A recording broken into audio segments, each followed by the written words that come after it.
गल्लां दो चन्न माही, जां तां बह साडे कोल, नहीं ते मर दुनिया च माही। माही फिर भी बोल रहे, प्रियतम फिर भी बोल रहे, मोहब्बत फिर भी दिखा रहे हैं। तो वो कोई बात होती ना, तो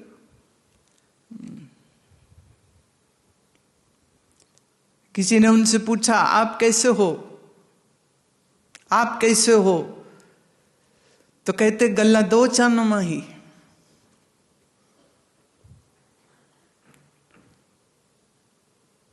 सामने वाला कहते जी क्या, कहते गल्ला दो चन्न माही,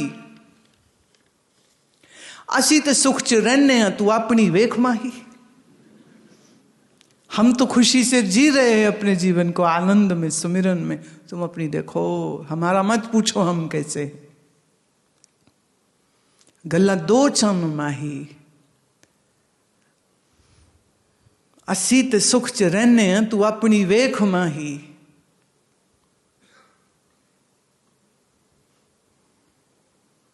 ऐसे उनकी बड़े सारे कहो ना दोहे चलते। गल्ला दो चन्न माही। तीसरा सुनो उनका, गल्ला दो चन्न माही, तैनू की ते फिर मैनू की है, जो मैनू है ते तैनू की है माई।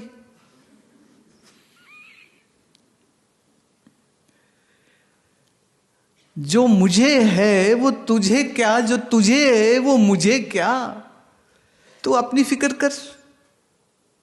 गल्ला माने बातें, गल्ला दो चन्न माही, बातें दो चन्न माही। असी ते आनंद च जीने हैं, तू अपनी वेख माही।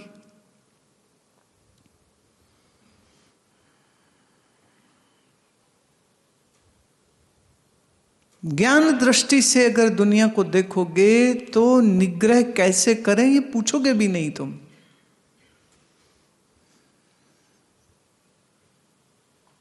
बीत जाता है जीवन लोगों का, बीत जाता है, अजीब अजीब चीजों में बीत जाता है। जो करना चाहिए वो करते नहीं, जो जैसा होना चाहिए वैसा होता नहीं। इतनी बुद्धि नहीं। बुद्धि कैसे बनेगी जब सत्संग में जाएगा। अगर सत्संग गया नहीं तो बुद्धि कहां से बनेगी। फिर तो वही बेवकूफी रहेगी ना कि हम तो ठीक ठाक जी रहे हैं, हम तो अपने मजे से जी रहे हैं, हमको क्या लेना देना, हमको क्या लेना देना। प्यारे ज्यादा लंबा बोल मत बोल। होना चाहिए, वास्तव होना चाहिए।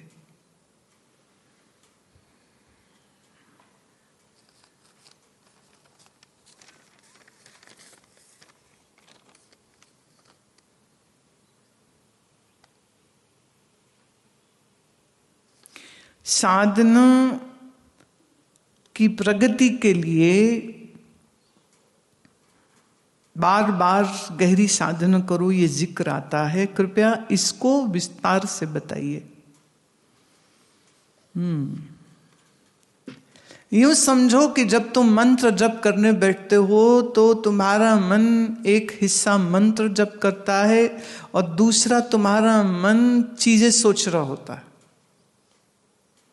शरीर से तो माला लेकर के बैठे हुए हो, मन का भी फिर रहा है, मंत्र भी कर रहे हो, पर आपका मनी राम तो दुनिया भर की सैर कर रहा है। तो साधना गहरी करने का अर्थ क्या हुआ?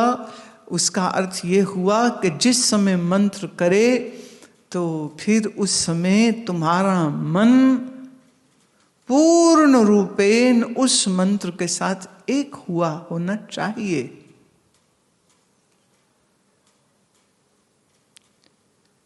I would say like a razor sharp attention when you do your mantra.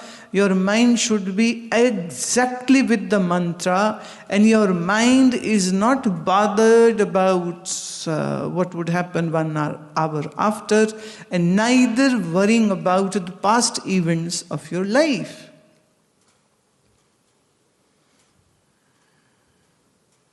If your mind is racing in past and running towards the future, then this means whatever you are doing in the present moment, you are not doing it correctly.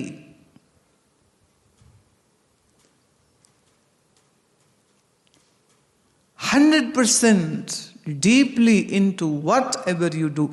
If it is pranayam, then your awareness and attention should be in the torso, in your spinal column is erect or not, your body is stable and balanced or not, your breathing is happening deep enough or not, your diaphragm is expanding properly or not, your chest is rising and falling with deep breath or not, whether your back of the chest, the back muscles are equally.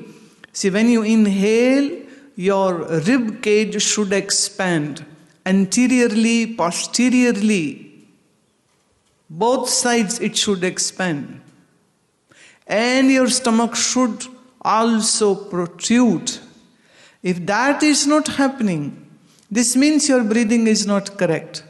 This means whatever you are doing, you are not doing it correct.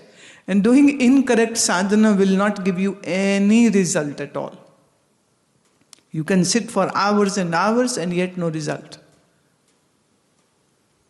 जब प्राणायाम करने बैठे या मंत्र करने बैठे तो उसमें इतनी एकाग्रता होनी चाहिए कि आपको आपके शरीर की जो कंप्लीट परिवर्तन होता है श्वास भरने से, छाती का फैलना, पीठ में भी फुलावट आनी, इधर बगलों की तरफ भी आपका जो रिब केज है वो ऐसे ऐसे ऐसे चलता है, ऐसे फैलता है। और जब पूरी श्वास आप गहरी बाहर छोड़ते हो तो ये थोड़ा सा अंदर की ओर आता है। ऐसे ही सांस भरते पूरा तो पेट थोड़ा बाहर आता है। जो पूरी खाली कर देंगे श्वास तो पेट थोड़ा अंदर को जाएगा। अगर आप इस ध्यान के साथ श्वास की क्रिया को नहीं कर रहे हैं तो आपका प्राणायाम ही ठीक नहीं हो रहा है। अब बहुत लोग बैठते हैं करने के लिए लेकिन वो ठीक नहीं कर रहे तो रिजल्ट कुछ नहीं है, उसका फल कुछ नहीं है। See, it's not about what you do in the name of sadhana. It's about how correctly you do it. You should not be doing it half-heartedly. You are totally into it. But remember, when you start your sadhana, you do the invocation of the Guru. You do the prayers. And when you end your sadhana, you give your gratitude and thankfulness to the divinity for the ability to sit down and do your sadhana. Otherwise, people can do hundreds of things, all about the getting more entangled into the world and not doing enough to disengage your mind from the stupidity and mischievousness of your own mind.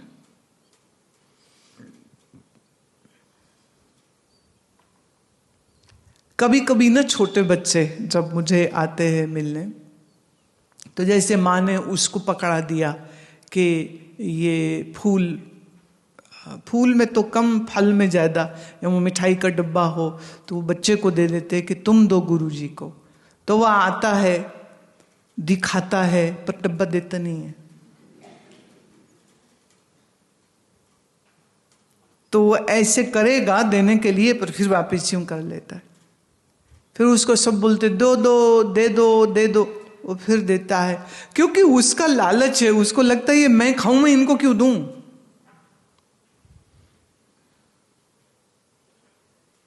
एक बच्चा आया, teddy bear था उसके पास, मैंने कहा दे दो, मुझे दे दो।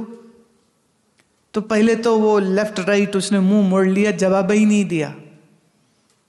और फिर जब माँ बाप उसको घसीट घसाट के मेरे पास ले आए कि दे दो उनको, तो उनने ये पकड़ लिया टेडी बेयर, मैं नहीं देता।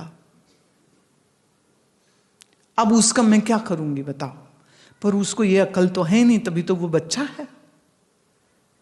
मैंने कहा अच्छा दे दो, टॉफी ले लो, चॉकलेट ले लो, दे दो ना मुझको, दे दो। बहुत कुछ कहा, मैं नहीं देता। ज्यादा बोला तो चीखने लगा, रोने लगा। मैं भाई ले जाओ इसको, इसके टेडी बेयर को मैं क्या करूंगी। पर हम खेल रहे थे और देख रहे थे ये कोई पुराना ही पापी लोभी आया है जो आज छोटी उम्र में इतना सा खिलौना भी देने को तैयार नहीं है। लोभी समझते हो, हाँ, हमारे हैदराबाद में एक जानने वाले, बहुत धनी आदमी, बहुत बड़ा घर उनका। तो मैं सत्संग के समय पर उनके वहाँ रुकी, तो उन्होंने मुझे बताया, कहते जी हमारे जो दादाजी थे वो माने अमीरी तो है लेकिन पुरानी गरीबी उन्हें भूली नहीं। तो घर के बड़े बगीचे में जितने आम के पेड़ थे तो वो रोज ऐसे गिनते थे कि इस पेड़ में 55 आम लगे हुए और इस पेड़ में 70 आम लगे हुए। तो जितने उनके पेड़ थे वो सबकी गिनती रोज करते थे कि कोई पड़ोसी तो नहीं ले गया, किसी ने पत्थर मार के तोड़ तो नहीं दिया, अगर अपने आप टूटा है तो वो कहाँ है, क्योंकि कच्चा था, कोई नहीं, हम उसका अचार डाल लेंगे तो वेस्ट नहीं जाना चाहिए, कोई ले न जाए मेरा।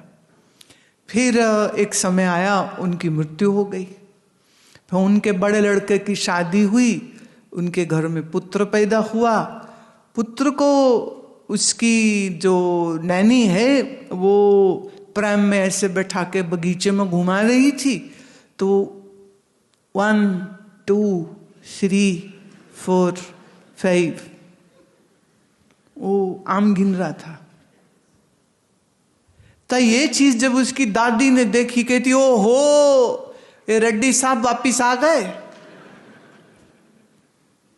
ये रेड्डी साहब फिर वापिस आ गए क्या? क्योंकि उस बच्चे को तो किसी ने सिखाया नहीं कि आमों की गिनती करो। गिनती सिखाई थी 1 2 3, उसको ये थोड़ी सिखाया कि पेड़ में लगा हुआ आम को गिनो। तो लोभ तो महाराज शरीर बदल जाता है तो भी नहीं छूटता, जन्मों जन्मों ये लोभ पकड़े रखता है। इसलिए हमारे ऋषियों ने, आचार्यों ने ये बात कही कि तुम जिस किसी चीज के साथ भी अपने मन को बांध लोगे वही चीज तुमको डुबा देगी, तुम्हारा लोभ तुम्ही को हरा देगा। इसलिए किसी भी चीज से लोभ है या नहीं है ये कैसे मालूम हो? तो उन्होंने कहा दान करो, दे दो। अब देने के लिए जुर्रत चाहिए, देना बड़ा मुश्किल काम है, बहुत मुश्किल काम है। और जितना लोभ ज्यादा होता है वो उतनी जोर से पकड़ता है। उन्होंने कहा देना सीखो, दो।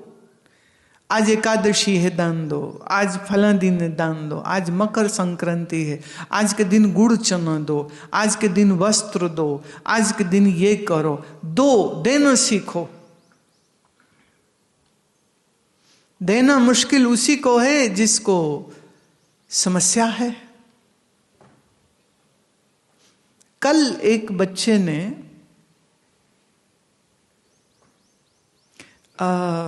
वो शायद अयोध्या जी गए थे या कि किसी मंदिर में वो गए थे, उस मंदिर से उनको सोने का तो नहीं पर सोने की लुक वाला ना सिक्का जिसपे सीताराम हनुमान का ऐसे चित्र बना हुआ है, वो सिक्का मिला होगा या जो भी है। तो वो बच्चा मुझे सिक्का वो सोने वो उसको सोने का ही समझ रहा है, बच्चा उसको सोने का ही समझ रहा है।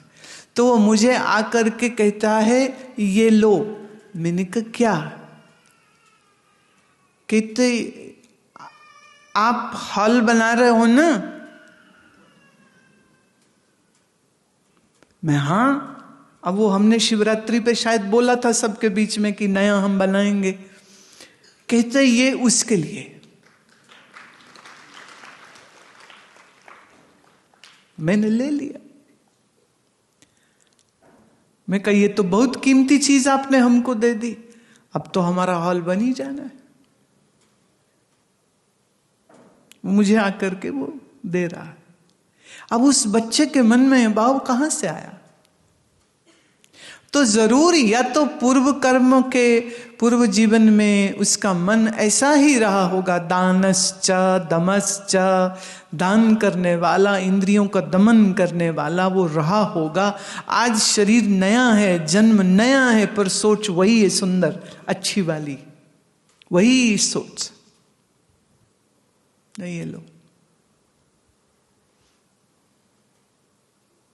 तो चीजों की पकड़ जो है ये हमारे मन को बार बार उन चीजों से बांध देती है। पर जिस चीज को छोड़ ही दिया उसके बारे में हम कहाँ सोचते हैं क्या? बचपन में आपकी डॉल थी, आज कहाँ है? बचपन में आपकी पतंगे थी, आज कहाँ हैं? कंचों से खेलते थे, कितना लड़ते थे, हाँ, आज कहाँ है वो सब तुम्हारे कंचे? हाँ, बस फर्क ये पड़ गया, पहले कंचे संभालते थे, अब हीरे संभालते हो। पहले पतंगे संभालते थे, अब जमीन जायदाद के पेपर संभालते हो। कागज वो भी था, कागज ये भी है, वो भी पतंग लुट जाती है, ये कागज भी लुट जाते। पकड़ देखो ना मन की वही है। तो लोभ नहीं। और लोभ क्यों है? क्योंकि वो हमें सच्ची लगती है, जरूरी लगती है। हाय मैं इसके बगैर कैसे रहूँगा, ये सोच रहती है। यही तुम्हारे मन को उसकी फिक्रों में, जैसे मेरा मन बन जाए परिवार से तो उनकी फिक्र करेगा, मन बंध जाए बच्चों से तो उनकी फिक्र करेगा, मन बंध जाए मकान से तो उसकी फिक्र करेगा, और मन बंध जाए आम के बगीचे के वो जितने लटके हैं आम उसमें, तो अगला जन्म हो गया, मन वहीं आमों में घुसा पड़ा। तो इससे अच्छा क्या? एक ज्ञान दृष्टि से समझे तो संसार असार, मन शांत ऑटोमेटिकली। दूसरा, धीरे धीरे थोड़ा थोड़ा अपनी मन से चीजों को छोड़ना सीखो।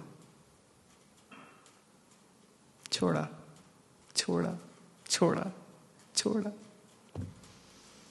एक ने कहा छोड़ा, मैंने कहा क्या? कहते आश्रम आना ही छोड़ा हमने तो। ये क्या अजीब चीजें बताते हो तुम? यही वो लोग होते हैं फिर जो पकड़ने की आदत पड़ी होती है, तो फिर शरीर का कोलेस्ट्रॉल भी पकड़े रहते हैं, छोड़ते नहीं है। वही प्लाक बन करके आर्टरीज को ब्लॉक कर देता है, वही प्लाक बन करके ब्रेन स्ट्रोक करा देता है। वही बंदा जो है छोड़ना जानता नहीं है।